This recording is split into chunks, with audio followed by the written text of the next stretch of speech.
Hello friends, আসসালামু আলাইকুম। আশা করি সকলে ভালো আছেন এবং সুস্থ আছেন। আজ আমরা জানবো কিভাবে একটি লোগো বা একটি ওয়াটারমার্ক তৈরি করা যায়। আপনার অনেক পেজে এরকম লোগোগুলো দেখতে পারেন। এই যে এই লোগোগুলো দেখতে পাচ্ছেন, দেখছেন অনেক সুন্দর সুন্দর লোগোগুলো অ্যাড করা থাকে, যেগুলো আমরা রিমুভ করতে পারি না বা সেই ভিডিওগুলো কপি করতে পারি না, কপি করে নিজের নামও চালাতে পারি না। কেননা এই এই ওয়াটারমার্কগুলো থাকার কারণে আমরা কোনোভাবেই সেই ভিডিওগুলো কপি করে নিজের নামে চালাতে পারি না। তো আমরা চলুন আজ দেখে নিব কীভাবে এই এই লোগো বা ওয়াটারমার্কগুলো তৈরি করা যায়। এই ওয়াটারমার্কগুলো তৈরি করার জন্য প্রথমত আমাদেরকে একটি অ্যাপ ইনস্টল দিতে হবে। সেই অ্যাপটি ইনস্টল দেওয়ার জন্য আমরা চলে যাব প্লে স্টোরে। প্লে স্টোরে যাওয়ার পর আপনারা এখানে সার্চ অপশানে লিখবেন পিকচার ল্যাব লিখে সার্চ করার পর এরকম একটা ইন্টারফেস চলে আসবে। ইন্টারফেস চলে আসার পর এখানে আপনারা দেখতে পাচ্ছেন যে আমাকে এখানে দেখাচ্ছে ওপেন নাও। আসলে ওপেন লেখাটি আসার কারণ হলো আমার এখানে এই অ্যাপটি ইনস্টল করা, সেজন্যে আমাকে ওপেন দেখাচ্ছে। আর আপনারা যদি নতুন হয়ে থাকেন তাহলে আপনাদের দেখাবে ইনস্টল। তো আমি এখন ওপেন নাওয়ে ক্লিক করব, আর আপনারা ইনস্টল নাওয়ে ক্লিক করবেন। তো আমি এখন ওপেনে ক্লিক করব। ওপেনে ক্লিক করার পর এরকম একটা ইন্টারফেস চলে আসবে। ইন্টারফেস চলে আসার পর আমরা এই যে দেখতে পাচ্ছেন একটা টেক্সট আছে, এই টেক্সটটাকে ডিলিট করে দেব। ডিলিট করে দেওয়ার পর আমরা এই যে আপনারা এবার এখানে দেখতে পাচ্ছেন একটি প্লাস আইকন। এই যে একটি প্লাস আইকন, এই প্লাস আইকনে ক্লিক করবেন। তো আমি এখানে ক্লিক করে নিলাম। ক্লিক করার পর এখানে আপনারা দেখতে পাচ্ছেন সেভস নামে একটি অপশন আছে। এই সেভস অপশনে ক্লিক করে নেবেন। তো আমি ক্লিক করলাম। ক্লিক করার পর এরকম একটি চতুর্ভুজ একটি বৃত্ত আসবে। এই বৃত্তটাকে আমরা গোলবৃত্ত আকারে পরিণত করার জন্য আপনি নিচে এই অপশনটিতে ক্লিক করবেন।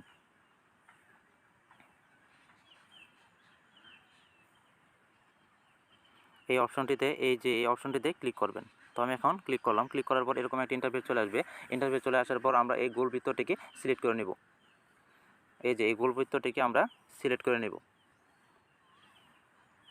তো এই বৃত্তটিকে আমি ক্লিক করলাম। ক্লিক করার পর এরকম একটি গোলবৃত্ত আসছে। আসার পর আমরা এটাকে একটু ছোটো করে নিলাম। ছোটো করে নেওয়ার পর এখানে রেখে দিলাম। রেখে দেওয়ার পর আমরা টিক মার্কে ক্লিক করে দিলাম। টিক মার্কে ক্লিক করার পর আপনাদেরকে এরকম একটা ইন্টারফেস চলে আসবে। ইন্টারফেস চলে আসার পর এই মাঝখানে আপনারা ক্লিক করে নেবেন। এই যে এখানে একটা আছে, এখানে মাঝখানে একটি ক্লিক করে নেবেন। তো আমি ক্লিক করে নিলাম। নেওয়ার পর এইদিকে আসবেন। আসার পর এখানে শ্যাডো নামে একটি অপশন আছে, এই অপশনে ক্লিক করবেন।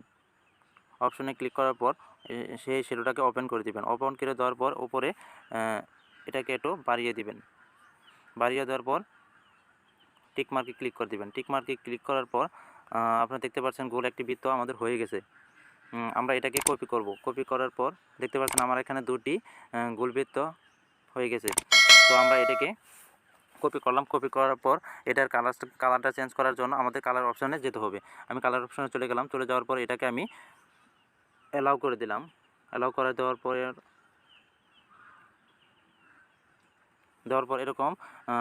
এরকম একটি গোলবৃত্ত, রেড একটি গোলবৃত্ত হয়ে যাওয়ার পর আমরা এটাকে আবার কপি করলাম। এটাকে আবার কপি করার জন্য আমাদের চলে যেতে হবে প্রথম অপশনে গিয়ে কপি অপশনে ক্লিক করব। অপশনে ক্লিক করার পর আমরা এটাকে রেড কালারটাকে চেঞ্জ করার জন্য কালার অপশনে চলে যাব। অপশনে চলে যাওয়ার পর আমি এখানে হলুদ সিলেক্ট করে নিলাম। সিলেক্ট করার পর এখানে আমরা টিক মার্কে ক্লিক করে দেখলাম। আপনারা দেখতেই পাচ্ছেন সুন্দর একটি ওয়াটারমার্ক দেখা যাচ্ছে। আমরা এখানে কিছু লেখা অ্যাড করে দিব। আপনারা আপনাদের নিজের মতো লেখাগুলো অ্যাড করে নেবেন। তো লেখার জন্য আমাদের চলে যেতে হবে এই অপশনটিতে। ওই যে আগের এই যে প্লাস আইকনটি দেখতে পাচ্ছেন, প্লাস আইকনে ক্লিক করে নেবেন। প্লাস আইকনে ক্লিক করার পর এরকম একটি টেক্সট আসবে। আপনারা এখানে টেক্সট আসবে, সেই টেক্সট অপশনটি কি ক্লিক করবেন। এই যে এটা টেক্সট অপশনটিতে ক্লিক করবেন। আমি ক্লিক করে নিলাম। ক্লিক করে নেওয়ার পর এরকম একটি টেক্সট চলে আসছে। আসার পর আমি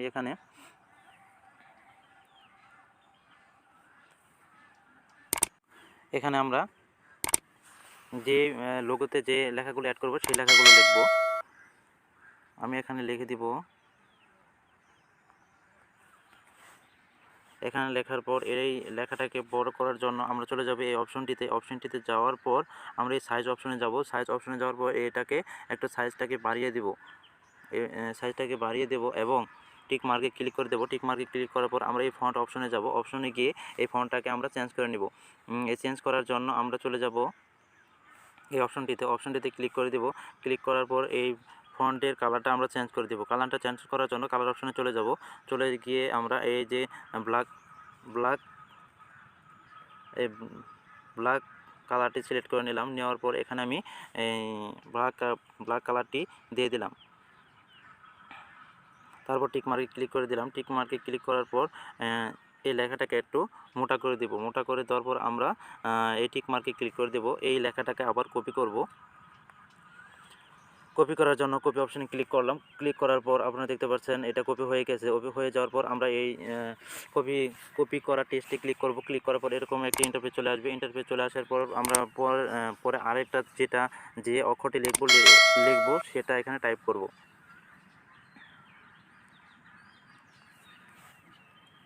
ওকেতে ক্লিক করলাম। ক্লিক করার পর আমরা চলে যাব পজিশনে চলে যাব। পজিশনে চলে যাওয়ার পর আমরা এখানে পজিশনটি দেখিয়ে দেব। ক্লিক করলাম এবং লেখাটাকে একটু বড় করে দেওয়ার জন্য আমরা এই প্লাস আইকনে ক্লিক করে নেব।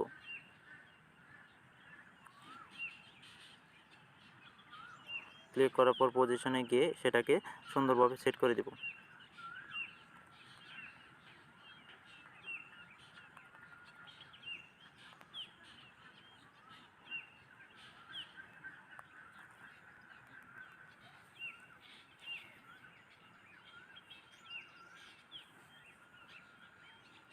আমরা এই লেখাটাকে আবার কপি করব।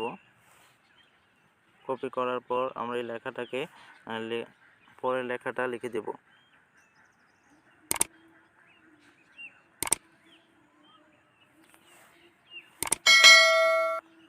লেখাটাকে পজিশনে গিয়ে সুন্দরভাবে সেট করে দেব।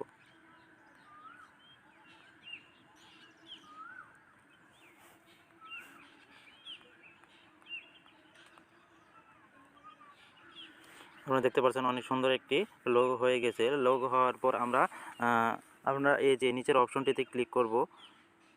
ক্লিক করার পর এরকম একটি অপশন চলে আসবে। অপশন চলে আসার পর আমরা এই যে আপনারা দেখতে পাচ্ছেন এখানে এরকম একটি ইন্টারফেস চলে আসবে। ইন্টারফেস চলে আসার পর আমরা যেটা করব সেটা হলো এই অপশনটিতে ক্লিক করব। আমি অপশনটিতে ক্লিক করে নিলাম। ক্লিক করার পর আপনারা দেখতে পাচ্ছেন যে ব্যাকগ্রাউন্ড ইমেজগুলো ডিলিট হয়ে গেছে। ডিলিট হওয়ার পর আমরা এই থ্রি ডটে ক্লিক করব। এই থ্রি ডটে ক্লিক করব। থ্রি ডটে ক্লিক করার পর এরকম একটি ইন্টারফেস চলে আসবে। ইন্টারফেস চলে আসার পর আমরা এই সাইজ অপশনে ক্লিক করব।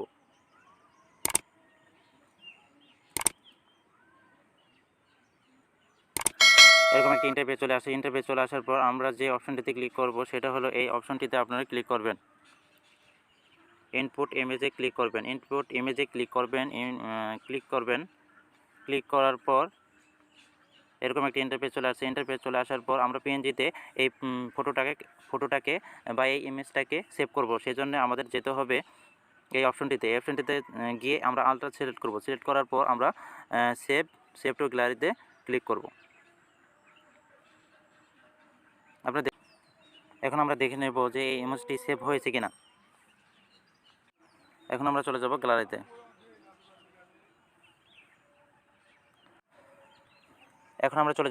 গ্যালারিতে গিয়ে দেখব আসলে সেই ইমেজটি বা ওয়াটারমার্কটি সেভ হয়েছে কিনা। সেই জন্য আমরা গ্যালারিতে চলে গেলাম। চলে যাওয়ার পর আমরা এখানে দেখে নেব আসলে সেই ইমেজটি সেভ হয়েছে কিনা। এই যে অলরেডি দেখাচ্ছে, এই যে হয়ে গেছে। আপনারা দেখতে পাচ্ছেন এখানে ওই যে ইমেজটি বা যে ওয়াটারমার্কটি আমরা তৈরি করেছিলাম সেটা হয়ে গেছে। তো ভিডিওটি ভালো লাগলে অবশ্যই শেয়ার করবেন, আমার চ্যানেলটি সাবস্ক্রাইব করবেন এবং নতুন ভিডিও পেতে পাশে থাকা বেল আইকনটি ক্লিক করে রাখবেন। ধন্যবাদ। আসসালামু আলাইকুম ওয়া রাহমাতুল্লাহ।